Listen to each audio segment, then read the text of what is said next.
I think that immersion in the arts allowed him to become a truer version of himself. It gave him the freedom to navigate through everyday life and everyday people, and it also let him validate the way he saw it, his interpretation of it. He found it exciting getting into the arts. It gave him a purpose in life and it gave him confidence through his own expression. In this way, I think it gave him a voice to his concerns about life as well. He did feel like it was a type of therapy, a place where he could escape and get lost in his own creativity. Dad was always a really deep thinker and he was very gentle-natured, and he was always really happy to sit back and absorb everything around him. And he was quite a shy person, but with the camera in hand, he became a really confident conversationalist. He was really passionate about photography and art, and for him, I think the camera was a bit of an icebreaker.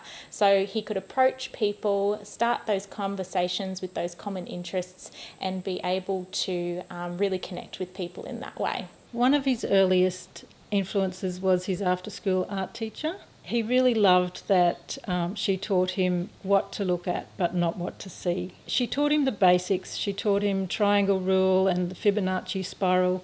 I don't think that he realised initially how important that was to him, but later on in life he used that for his composition of his photos, along with the rule of thirds.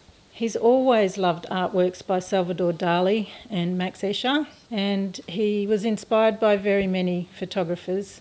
Man Ray, Ellen von Unwerth and Diane Arbus were just a few that he really admired. He admired the way that they used black and white photography to show the positive and the negative spaces in the photos without the distraction of colour. He really loved the quirkiness in their art and how black and white can so easily turn to abstract. I think that he learned from them too how to infuse mood into photos, and so that we can really feel his photos. He actually saw the world from a different aspect to most people. He often noticed the smaller, the obscure things, and I think that he could capture beauty that a lot of people wouldn't actually see. As kids, I remember Dad experimenting with many different art mediums, including photography, and it always amazed me when Dad became interested in something, he would really become so hyper-focused and involved in it, and he would put 110% into learning that particular subject. So for us as kids, we would spend a lot of time on weekends spending time watching Dad create sculptures, painting, charcoal drawing, and I do remember at one stage he created this kind of pop-up woodwork shop out in the back shed, and he would use that time to just turn old chunks of wood into beautiful pieces of art.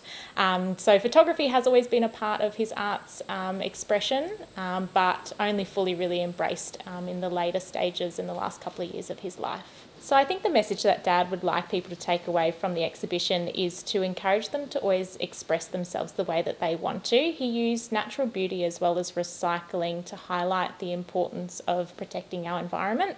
And in a lot of his art, and you may see this in the exhibition today, that you will see hints of that throughout all of his photography. Overall, he thought we should appreciate the arts because it can convey really important messages, elicit emotions, and also can trigger reaction and change. And he spoke about how our culture holds a lot of importance on sport and academia, and we seemingly seem to dismiss the arts, and how much joy and personal growth we can gain from art. He did have a very genuine and very unique soul. And I think that his gentleness and his generosity has really made a deep imprint on a lot of people, on a lot of people's lives, and I think he touched very many hearts as well. He had so much energy and enthusiasm for discovery and knowledge, and this has left us with inspiration to always aim for improvement and embrace new adventures. His most precious and his most beautiful legacy is his collection of incredible photos, and that's going to live on forever.